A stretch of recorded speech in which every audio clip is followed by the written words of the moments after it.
Je m'appelle Chloé Anderson. J'ai 34 ans. Et lors de ma première nuit dans la maison au bord du lac que j'ai achetée après avoir quitté mon emploi en entreprise, mon frère m'a appelé pour me dire qu'elle ne m'appartenait plus. J'avais à peine déballé une tasse à café quand sa voix a retenti au téléphone, décontractée et certaine. Nous emménageons demain. Papa a donné son accord. Si ça ne te plaît pas, vis ailleurs. Pendant une seconde, j'ai cru qu'il plaisantait. Puis j'ai entendu le bruit de carton que l'on scotche en arrière-plan. Il m'a expliqué que nos parents prendraient les chambres du rez-de-chaussée, qu'il utiliserait le bureau, et que je pourrais garder la petite chambre à l'étage jusqu'à ce que je trouve un endroit plus pratique. Mes mains tremblaient, mais j'ai souri. Ce sourire m'a surprise moi-même. Des années plus tôt, j'aurais argumenté, pleuré ou les aurais suppliés de me respecter. Cette fois, je n'ai posé qu'une seule question, à quelle heure arrivez-vous ?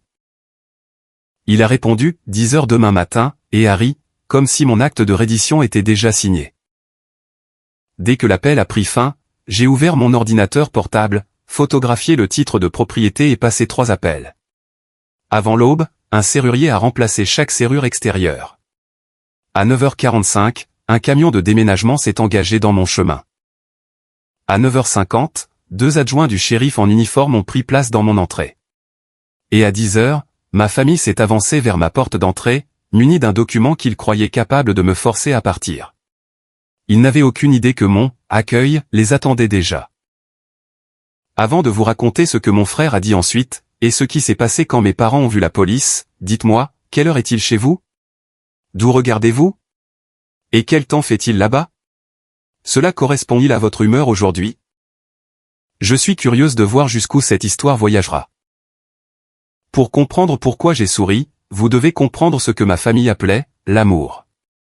Mon jeune frère Gavin appelait cela partager, quand il m'empruntait ma voiture et la rendait avec le réservoir vide.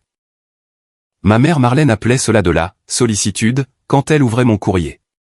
Mon père Victor appelait cela de la discipline, quand il retirait la porte de ma chambre parce que je l'avais verrouillée pendant une dispute. J'avais 15 ans la première fois que j'ai appris que l'intimité pouvait être traitée comme une insulte. En rentrant de l'école, j'ai vu les gonds vides et j'ai trouvé mon journal intime ouvert sur la table de la cuisine. Personne ne s'est excusé. Ils ont discuté de mes pensées privées pendant le dîner et m'ont dit que les secrets étaient dangereux dans une famille. Pendant des années, par la suite, chaque fois que je voulais quelque chose qui n'appartienne qu'à moi, la culpabilité arrivait avant que je ne puisse en profiter. Ce schéma m'a suivi jusqu'à l'âge adulte. Je suis devenu la fille fiable avec un salaire stable à Chicago. Quand la première entreprise de Gavin a fait faillite, j'ai payé 3 mois de son loyer. Quand mes parents ont pris du retard sur leur hypothèque, j'ai commencé à leur envoyer de l'argent chaque mois. Quand j'ai enfin admis que mon travail m'avait vidé, ils ne m'ont pas demandé si j'allais bien. Mon père a demandé si ma démission affecterait le budget familial. J'ai démissionné malgré tout, vendu mon appartement et acheté la maison au bord du lac entièrement à mon nom avec les économies que j'avais constituées sur 12 ans. Je ne leur ai donné l'adresse qu'après la signature finale, car je voulais une décision qu'ils ne pourraient pas réviser pour moi. À présent, les SMS de Gavin brillaient sur mon écran. Il les avait envoyés immédiatement après l'appel, ne rend pas les choses moches. Papa a géré les papiers. Une fois installé là-bas, tu ne pourras pas simplement nous jeter dehors. Cette dernière phrase a tout changé. Ce n'était pas une visite impulsive. Ils avaient étudié à quel point il pouvait être difficile d'expulser quelqu'un qui revendiquait la résidence, et ils comptaient sur ma peur du conflit pour franchir la porte d'entrée. Mon premier appel a été pour Léa Moreno, une avocate spécialisée en immobilier rencontrée lors de l'achat. Elle n'était pas une meilleure amie magique surgissant pour mener ma bataille, elle était la professionnelle dont j'avais enregistré le numéro pour exactement le genre de problème que j'espérais ne jamais avoir à affronter. J'ai lu les messages de Gavin à haute voix et je lui ai envoyé par courriel le titre de propriété, le relevé de clôture, la police d'assurance et le contrat des caméras de sécurité. Ne les laisse pas apporter un seul carton à l'intérieur, a-t-elle dit. Pas une valise, pas une lettre. Envoie maintenant un avis écrit précisant qu'ils n'ont pas l'autorisation d'entrer ou d'occuper la propriété. Elle a rédigé le texte pendant que nous étions encore au téléphone. Je l'ai envoyé par SMS et par courriel à tous les 3. Gavin a répondu avec un emoji qui rit. Mon père a écrit, tu ne comprends pas ce que tu as signé. Ma mère a envoyé 6 paragraphes sur le sacrifice, la solitude et la cruauté d'une fille qui se cache derrière un jargon juridique. Mon deuxième appel a été pour un serrurier disponible 24h24. Mon troisième pour la ligne non urgente du shérif du comté. Je n'ai pas exigé d'arrestation ni exagéré de menaces. J'ai expliqué que 3 membres de ma famille avaient annoncé leur intention d'entrer chez moi malgré mon refus écrit, que l'un d'eux faisait référence à des documents que je n'avais jamais signés, et qu'ils arrivaient avec un camion de déménagement à une heure précise. Le répartiteur m'a dit de garder les portes verrouillées, de conserver chaque message et de rappeler s'ils apparaissaient.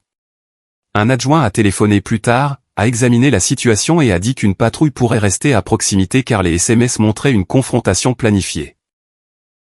C'est ainsi que la police a fait partie de mon accueil, non par chance, mais par documentation. Pendant que le serrurier travaillait, j'ai photographié chaque pièce et chaque objet de valeur. J'ai activé la caméra de la sonnette, celle de l'allée et l'avertissement sonore de l'entrée latérale. J'ai placé des copies du titre de propriété et de mon refus écrit dans un dossier près de la porte. Léa est arrivée avant l'aube avec une imprimante portable, un thermos et un regard qui me disait qu'elle comprenait la différence entre la vengeance et la préparation. À 6h30, j'ai trouvé le détail qui prouvait que ma famille avait commencé son plan avant même de m'appeler. Dans ma boîte aux lettres se trouvait une confirmation de changement d'adresse adressée à Gavin Anderson.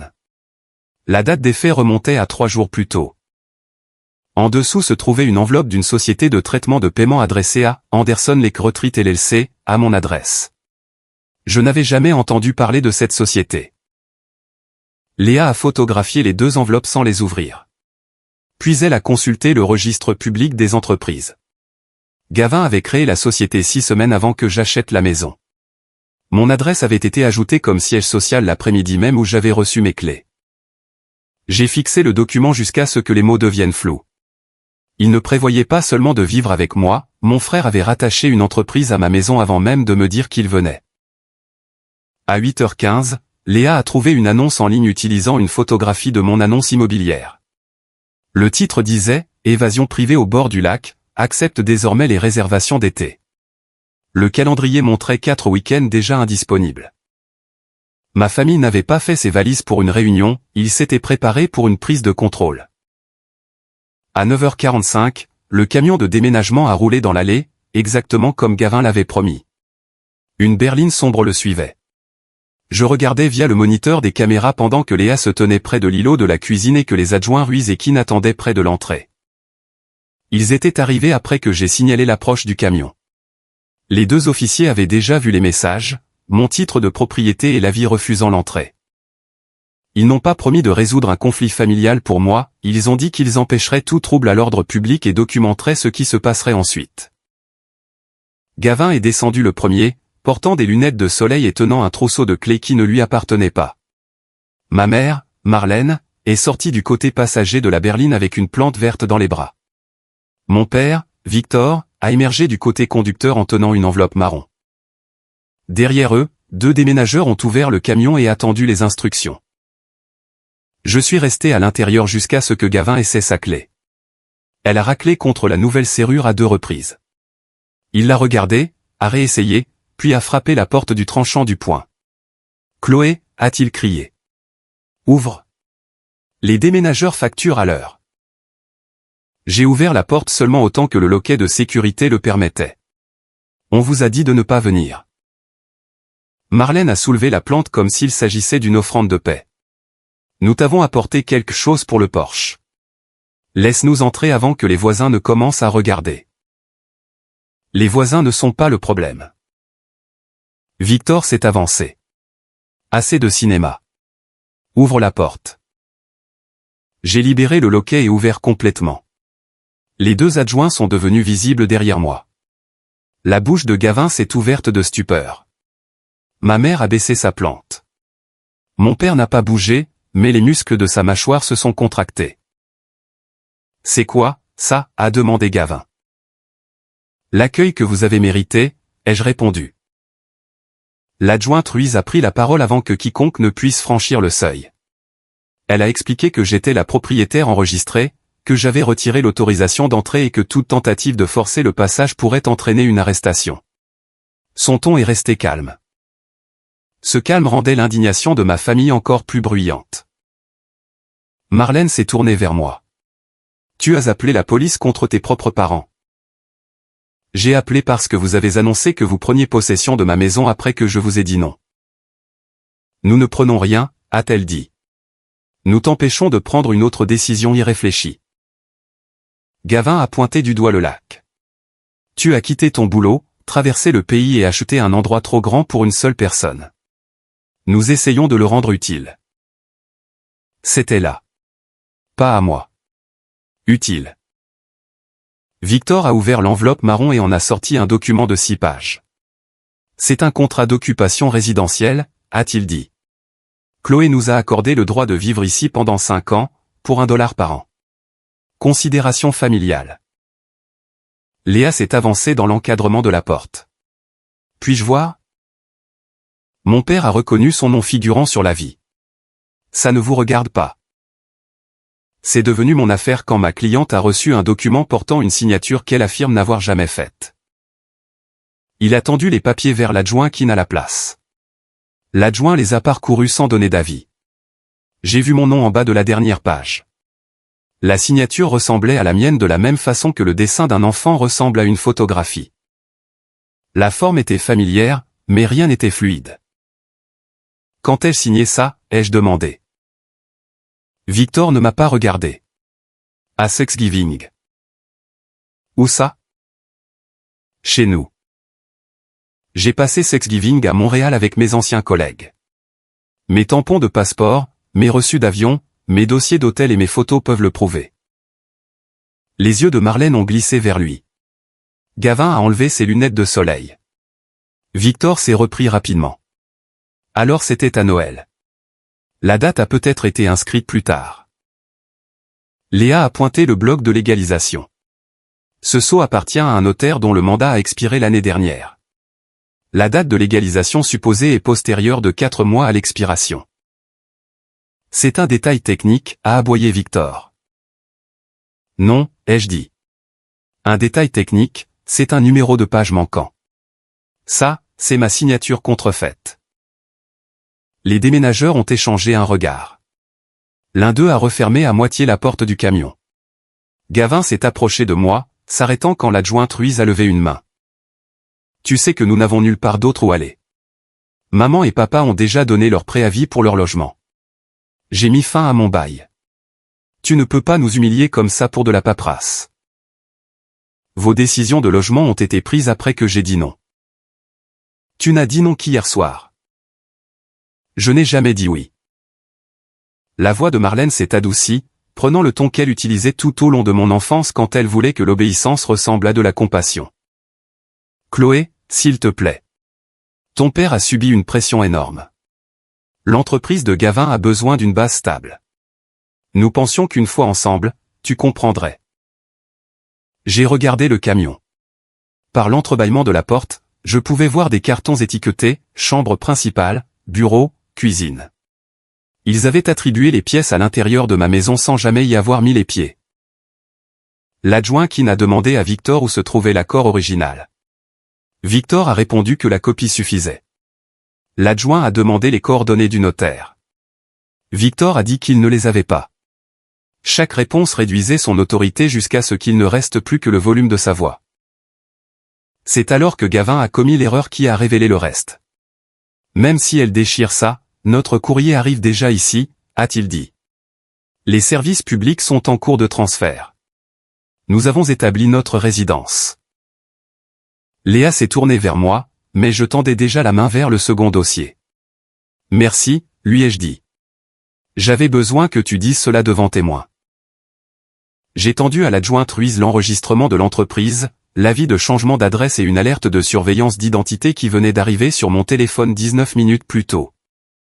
Quelqu'un avait demandé une ligne de crédit commercial de $85 000 en utilisant mon adresse et en listant ma propriété comme actif d'exploitation. Le demandeur était Anderson Lake Retreat LLC. Le champ du garant contenait mon nom. Pour la première fois de la matinée, Gavin a cessé de jouer l'assurance. Il a fixé l'alerte sur mon téléphone, puis notre père. Le visage de Victor a changé lui aussi, passant non pas à la culpabilité, mais au calcul. Je l'ai reconnu parce que je l'avais vu chercher un levier dans chaque désaccord que j'avais tenté de gagner. Cette demande était préliminaire, a dit Gavin. Aucun argent n'a été retiré. Tu as utilisé mon nom comme garant. Ça allait nous aider tous. En quoi une dette de 85 000 $ m'aide-t-elle? Marlène a posé la plante sur l'allée. Ne discutez pas de finances privées devant des étrangers. L'adjointe Ruiz a répondu avant moi, elles ont cessé d'être entièrement privées lorsqu'une possible demande frauduleuse a été signalée. Victor a pointé Léa du doigt. Elle remplit la tête de Chloé de bêtises juridiques. Nous avons contribué à cette famille pendant des décennies. Cette maison existe grâce à nous. J'ai failli rire. Au lieu de cela, j'ai ouvert le dossier que Léa avait préparé.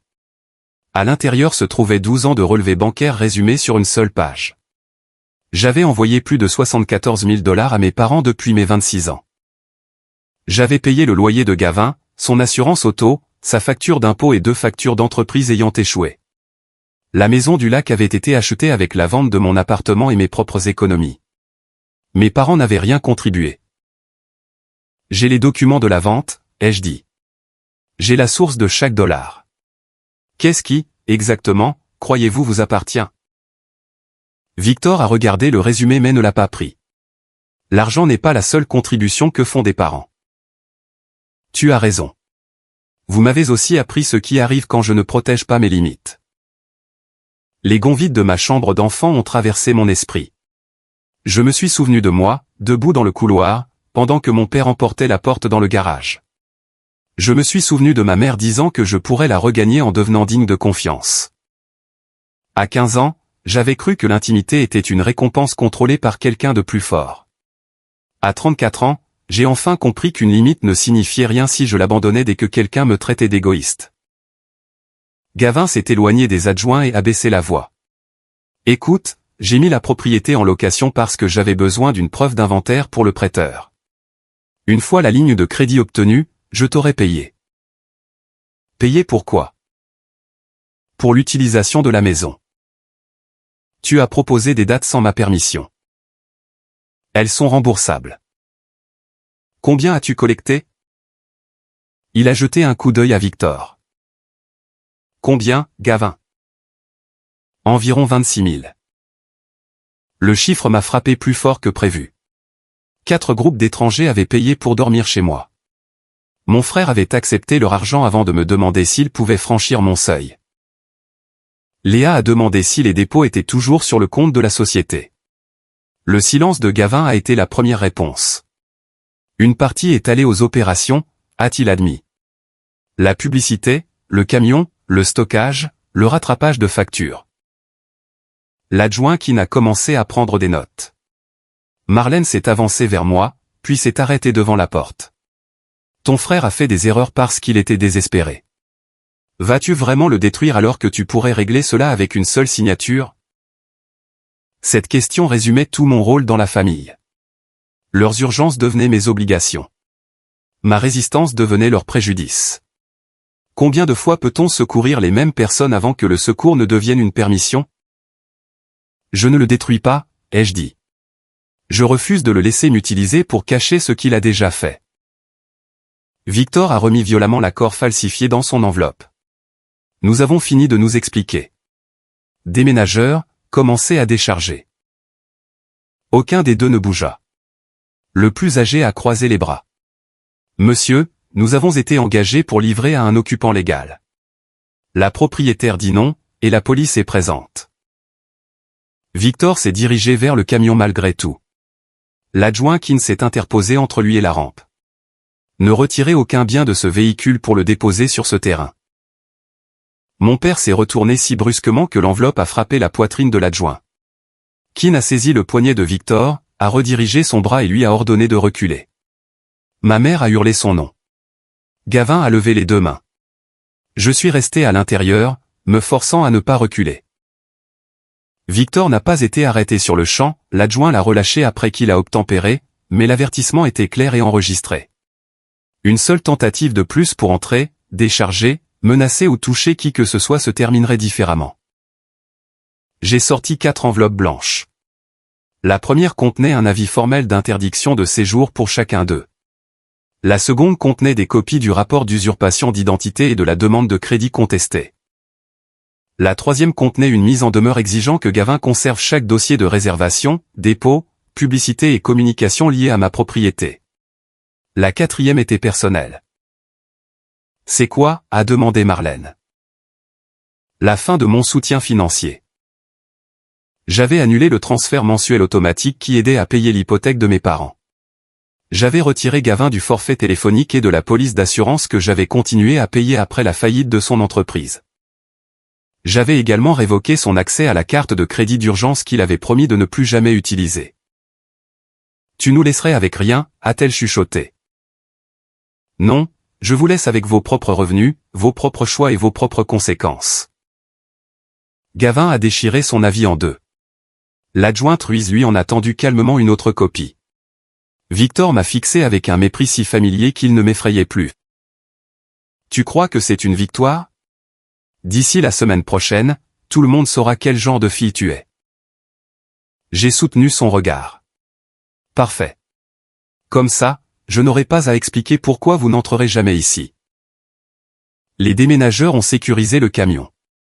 Les adjoints ont ordonné à ma famille de quitter la propriété. Alors que la berline reculait, la plante de Marlène est restée sur l'allée, à côté de l'avis déchiré. Je pensais que c'était la fin de leur plan. Puis mon téléphone s'est mis à vibrer avec des appels de membres de la famille qui croyaient que j'avais volé la maison de retraite de mes parents. À midi, j'avais 17 appels manqués. Ma tante m'a accusé d'abandonner des parents âgés. Un cousin a demandé pourquoi j'avais invité la famille en Floride seulement pour organiser une embuscade policière. Quelqu'un d'autre a écrit que l'argent m'avait changé. Je n'ai répondu à aucun d'eux individuellement. La version qu'ils connaissaient avait été préparée bien avant l'arrivée du camion. Léa m'a conseillé de ne rien dire publiquement tant que les rapports de fraude étaient actifs. En privé, cependant, j'étais autorisé à corriger les déclarations mensongères. J'ai rédigé un courriel adressé aux proches qui m'avaient contacté. J'y ai joint le titre de propriété, l'avis écrit envoyé avant que ma famille ne quitte son domicile, le faux contrat d'occupation, l'enregistrement de l'entreprise et les captures d'écran de Gavin disant qu'une fois la résidence établie, je ne pourrais pas les expulser facilement. J'ai masqué les numéros de compte et autres données privées. Mon message tenait en 6 phrases. Je n'ai invité personne à emménager chez moi. Je n'ai pas signé l'accord ci-joint. Mon adresse et mon nom ont été utilisés sans permission pour une entreprise de location et une demande de crédit. Soupirs des dépôts ont été acceptés de la part de clients pour accéder à ma propriété. Je coopère avec les institutions appropriées. Je vous prie de ne pas me contacter pour me pousser à accepter des comportements que vous n'accepteriez pas chez vous. Puis j'ai cliqué sur Envoyer. La première réponse est venue de ma tante Denise. Elle ne s'est pas excusée. Elle m'a demandé de l'appeler immédiatement. Quand je l'ai fait, sa voix semblait plus frêle que d'habitude. « Ton père m'a dit que tu ouvrais un complexe hôtelier familial », a-t-elle dit. « Il a dit que tu voulais que nous investissions. Combien lui as-tu donné ? 20 000. L'argent était censé servir à rénover mon quai, meubler des chambres d'amis et installer un jacuzzi. Aucun de ces projets n'existait. Victor lui avait envoyé une présentation portant mon nom sous le titre « Associée gérante ». La présentation incluait des photos volées de l'annonce de la maison et un revenu annuel projeté de 240 000 $. Denise a tout transmis à Léa. En 1 heure, 2 autres parents ont avoué avoir été approchés. L'un avait refusé. L'autre avait transféré 5 000 $ à la société de Gavin pour une adhésion de membres fondateurs. Mes parents n'avaient pas seulement menti pour s'attirer de la sympathie après la confrontation, ils avaient utilisé le fantasme de ma maison au bord du lac pour lever des fonds avant même que j'y emménage. J'ai rouvert l'annonce de location. De nouveaux avis étaient apparus, non pas de clients, mais de comptes faisant l'éloge de nos hôtes familiaux attentionnés. L'annonce décrivait Victor comme gestionnaire immobilier, Marlène comme directrice de l'accueil et Gavin comme fondateur. J'étais décrite comme une investisseuse silencieuse retournée vivre en ville. Il m'avait rayé de ma propre maison. La plateforme a supprimé l'annonce après que Léa a soumis le titre de propriété et le numéro de l'incident de police. Le processeur de paiement a gelé le compte de Gavin en attendant la preuve qu'il avait l'autorité de louer la propriété. Le prêteur a suspendu la demande de crédit. J'ai déposé un rapport d'usurpation d'identité et un litige auprès de chaque bureau de crédit. Denise a signalé la sollicitation d'investissement à sa banque. Gavin a appelé d'un numéro que je ne connaissais pas, tu dois dire à la plateforme que c'était un malentendu, a-t-il dit. Il bloque tout l'argent. Les clients ont besoin de remboursement. Je pourrais les rembourser après les réservations d'été. Tu n'as plus de réservation d'été. Alors où suis-je censé trouver 26 000 $? L'ancienne version de moi aurait commencé à faire des calculs. Elle aurait ouvert un tableur, déplacé ses économies et tenté d'acheter la paix auprès de gens qui traitent la paix comme une faiblesse. Je ne sais pas, ai-je dit. Il a gardé le silence. Tu sais toujours quoi faire. Plus maintenant. Sa voix est devenue tranchante. Papa a dit que cette maison était notre dernière chance. Votre dernière chance de quoi? D'y vivre ou d'en vendre l'accès? On avait besoin des deux. Maman et papa perdent leur maison. Je suis déjà poursuivi par mon ancien associé. L'endroit au bord du lac aurait pu tout régler. Pour toi, pour la famille. J'ai regardé à travers la porte vitrée vers l'allée où la plante abandonnée se trouvait encore. Une solution familiale n'exige pas de falsifier la signature d'un membre. Il a commencé à insulter Léa, les adjoints, ma carrière et enfin moi. J'ai mis fin à l'appel sans les défendre. Une limite n'a pas besoin d'un plaidoyer final. Ce soir-là, ma caméra de sécurité m'a alerté d'un mouvement près de la barrière latérale. Victor se tenait là, un coupe-boulon à la main. J'ai parlé à travers la caméra. Tu es sur une propriété privée. Par maintenant. Il a regardé directement l'objectif. Retire les plaintes ou je prouverai que la maison a été achetée avec l'argent de la famille. Une voiture de patrouille est entrée dans la rue avant qu'il n'atteigne la chaîne. Victor a lâché l'outil, mais la caméra l'avait déjà immortalisé dans sa main. Les adjoints ont délivré une citation pour violation de propriété et l'ont expulsé. 10 minutes plus tard, Léa a appelé. Ton père vient de m'envoyer un relevé bancaire par courriel, a-t-elle dit. Il prétend qu'un transfert de 40 000 $ prouve qu'il a financé ton apport personnel. Je savais exactement de quel transfert il parlait. Je savais aussi que le document envoyé ne pouvait pas être authentique car le transfert original s'était fait dans le sens inverse. 9 ans plus tôt, Victor m'avait demandé 40 000 $ pour maintenir son entreprise de construction en vie. Il appelait cela un « prêt relais » et avait promis un remboursement sous 6 mois. Il lui a fallu presque 7 ans.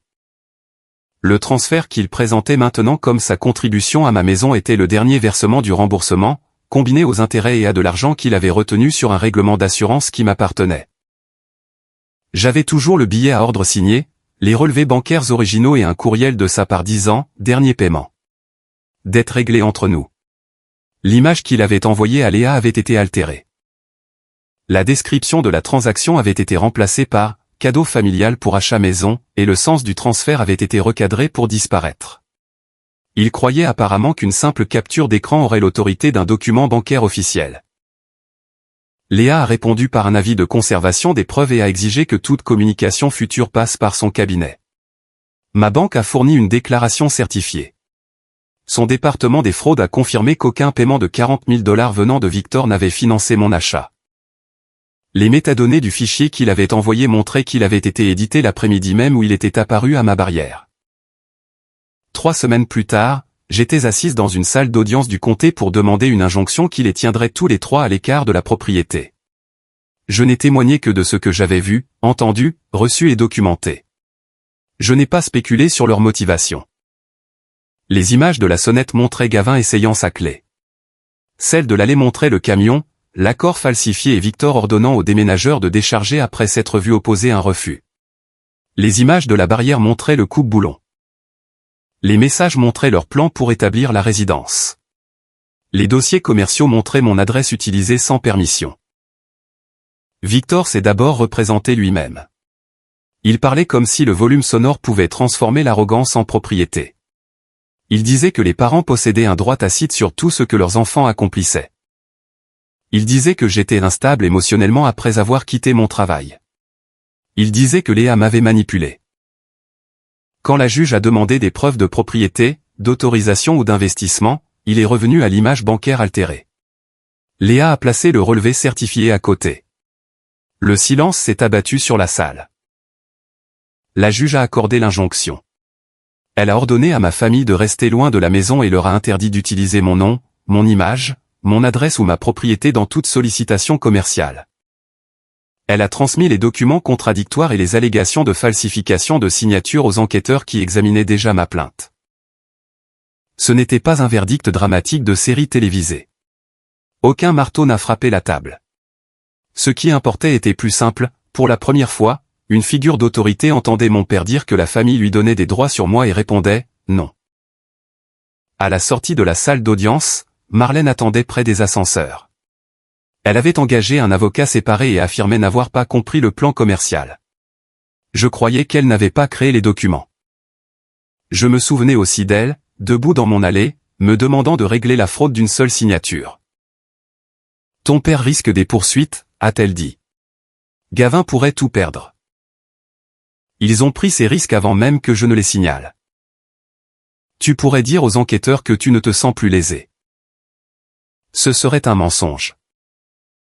Elle a essuyé ses yeux. Qu'est-il arrivé à la fille qui faisait le lien entre nous tous? Elle a failli disparaître. Marlène a tendu la main vers la mienne. J'ai reculé. Son visage s'est durci pendant une demi-seconde avant que la tristesse ne revienne. Ce bref changement m'en a dit plus que ses larmes. Les conséquences financières sont arrivées avant la conclusion du volet pénal. Le processeur de paiement de Gavin a remboursé ce qui restait sur son compte, puis s'est retourné contre lui pour le solde manquant. Les clients ont demandé des remboursements forcés pour le reste. Son ancien associé a ajouté la fausse annonce immobilière à un procès civil existant. L'État a dissous sa société après que les frais et déclarations obligatoires ne furent plus payés. Denise a récupéré une partie de son investissement par une annulation bancaire et a intenté un procès pour le reste. Le problème d'hypothèque de mes parents était réel, mais pas soudain. Ils avaient cessé de faire les paiements complets 4 mois plus tôt parce que Victor s'attendait à ce que ma maison devienne leur résidence gratuite et un actif commercial. Sans mon virement mensuel, le prêteur a repris la procédure de saisie. Ils ont vendu avant l'enchère et ont emménagé dans un petit appartement en location. Ce n'était pas la rue, c'était la vie que leurs revenus pouvaient supporter sans les miens. Gavin a envoyé une dernière proposition par l'intermédiaire de Léa. Il admettrait que le bail était faux si je payais les remboursements de dépôt et demandait à Denise de retirer sa plainte. J'ai refusé. Le protéger des conséquences aurait-il été de la clémence? Ou cela lui aurait-il simplement appris à m'utiliser à nouveau? 2 mois plus tard, Victor a accepté sa responsabilité dans une résolution pénale négociée concernant la falsification de documents et le relevé financier altéré. Il a été condamné à une mise à l'épreuve, des travaux d'intérêt général, des obligations de restitution et une interdiction de me contacter. Gavin Soupir a conclu un accord civil l'obligeant à rembourser le reste des dépôts des clients et les investissements familiaux. Marlène n'a pas été inculpée, mais l'injonction est restée en vigueur. Ils ne sont pas allés en prison. Ils ont perdu quelque chose qu'ils appréciaient davantage, l'accès à mon argent, à ma propriété, à ma crédibilité et à mon silence. 6 mois après le départ du camion de déménagement, j'ai transformé la pièce que Gavin avait revendiquée comme son bureau en un studio de conseil. J'ai commencé à travailler avec de petites entreprises ayant besoin de systèmes financiers sans cruauté corporative. Je gagnais moins qu'à Chicago, je dormais mieux et je ne me réveillais plus jamais avec un message me demandant de résoudre une crise que je n'avais pas créée. La maison du lac a changé parce que j'ai changé. Je ne l'ai pas remplie de membres de ma famille pour prouver que j'étais généreuse. J'ai invité des gens qui frappaient, attendaient et acceptaient un « non » sans punition. Denise m'a rendu visite après que son affaire a été réglée, mais elle a séjourné dans un hôtel voisin car je n'étais pas prête à recevoir de la famille pour la nuit. Elle n'a pas discuté. Ce simple respect m'a semblé plus guérisseur que n'importe quel discours. Marlène envoyait des lettres toutes les quelques semaines. La première rejetait la faute sur le stress. La deuxième sur Victor. La troisième contenait enfin une phrase que j'avais attendue presque toute ma vie, j'ai contribué à t'enseigner que l'amour exigeait de se soumettre, et j'avais tort. Je n'ai pas répondu immédiatement. Une excuse pouvait amorcer une réparation, mais elle n'effaçait pas le risque. J'ai fait savoir par Léa que je pourrais accepter une rencontre supervisée dans un lieu public après l'expiration de l'injonction. Je n'ai rien promis de plus. Gavin n'a envoyé aucune excuse. Il a publié des messages vagues sur la trahison et les parents avides jusqu'à ce que d'anciens clients répondent avec des captures d'écran de réservations annulées. Il a fini par supprimer ses comptes. Je n'ai pas célébré son humiliation, mais je ne l'ai pas protégé des informations véridiques non plus. Victor ne m'a jamais contacté directement, les conditions de sa mise à l'épreuve l'en empêchaient. Par un autre parent, j'ai entendu dire qu'il décrivait toujours la maison comme quelque chose qui lui avait été volé. Cela ne me troublait plus. Une personne peut ne pas comprendre ma limite et être tout de même tenue de la respecter. Une fois les affaires juridiques terminées, j'ai enregistré cette histoire depuis mon studio. Je n'ai pas publié d'adresse privée, de numéro financier ou d'image de qui que ce soit en état d'arrestation. J'en ai partagé assez pour expliquer comment le sentiment de toute-puissance grandit lorsqu'il est répété et récompensé, et comment la préparation peut être plus forte que la rage. Des milliers de spectateurs ont débattu pour savoir si la famille devait tout pardonner. D'autres ont dit qu'ils n'avaient jamais réalisé que la culpabilité pouvait fonctionner comme une clé remise à des gens qui n'avaient aucun droit d'entrée. Un soir, un colis est arrivé sans adresse de retour. À l'intérieur se trouvait le bouton de porte en laiton de ma chambre d'enfant, la porte que Victor avait retirée quand j'avais 15 ans. Marlène l'avait enveloppée dans une vieille photo de moi debout à côté du cadre vide. Il y avait une seule note, tu aurais toujours dû avoir une porte. Je suis restée assise avec cet objet pendant un long moment. Puis j'ai posé le bouton de porte sur une étagère, non comme une invitation et non comme la preuve que tout était guéri. C'était la preuve que j'avais enfin cessé d'attendre que ma famille valide ce que je savais déjà. Le lendemain matin, j'ai remplacé la plante abandonnée dans l'allée par un petit panneau près du porche, propriété privée.